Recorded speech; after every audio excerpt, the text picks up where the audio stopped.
My greetings to everyone. My name is Aman. I'm sitting here wishing right now that I had the baritone voice of the angry young man. But unfortunately, I'm neither angry nor young, and I unfortunately don't have the baritone voice of Mr. Bachchan. That being said, I've been instructed by a very daring publicist to issue out a video invite to the various launches of my novel. I think for me, it's all about the setting when I'm reading. Being in Durban, I ideally should have used a sun-drenched beach, but I prefer something more cozy when I'm reading a book. I'm more of the traditional kind of reader. Not for me does a Kindle or an e-book work. I'm more tactile. I have to feel the rustle of the pages or hear the rustle of the pages, and I've got to smell the woodiness of the paper, because it makes it more interactive for me. I know there is much more interactive social media that one can enjoy, but it doesn't work the imagination as much.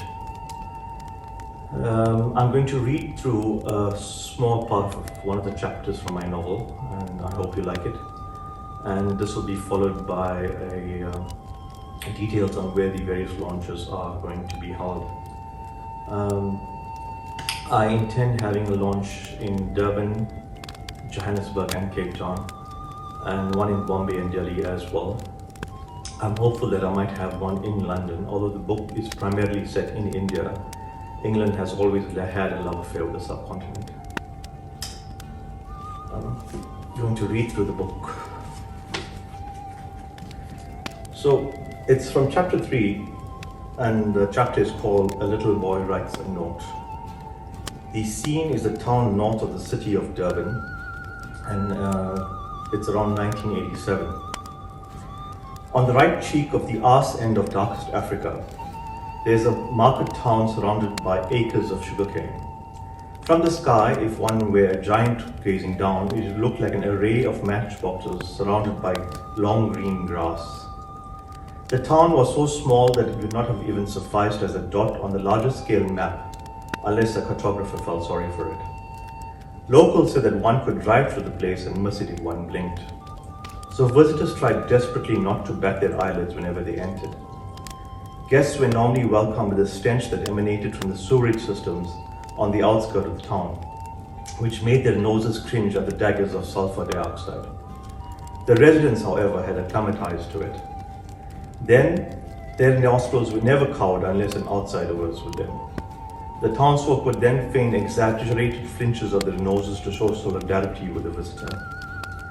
Humidity hung over the town like a wet blanket, but few of the citizens felt its suffocating presence. The atmosphere was as drab as a grey cardigan, lacking verve, colour and excitement of any sort. It was a town that was waiting to happen like an aged spinster looking at a clock, counting down the hours for the arrival of a suitor who never quite came, forever cursed to be a Miss Havisham. Seasons changed, the difference being minuscule. Summer and winter were like fraternal twins from the same moon, each bringing only a subtle difference in weather. Mosquitoes abounded along with the fluttering gossip amongst the green sugarcane fields.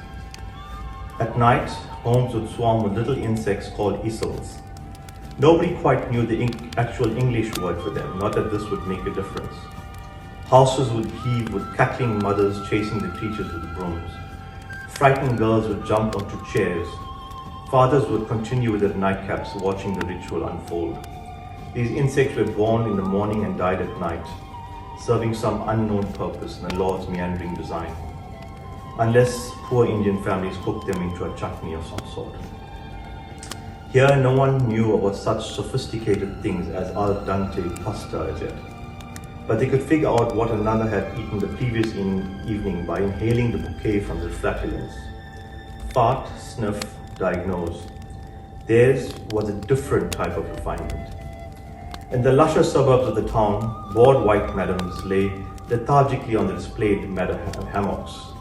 They hummed an ABBA tune and sipped their icy gin and tonics, whilst gently fingering themselves as they surreptitiously watched their darker race gardeners dig an endless number of holes in the ground.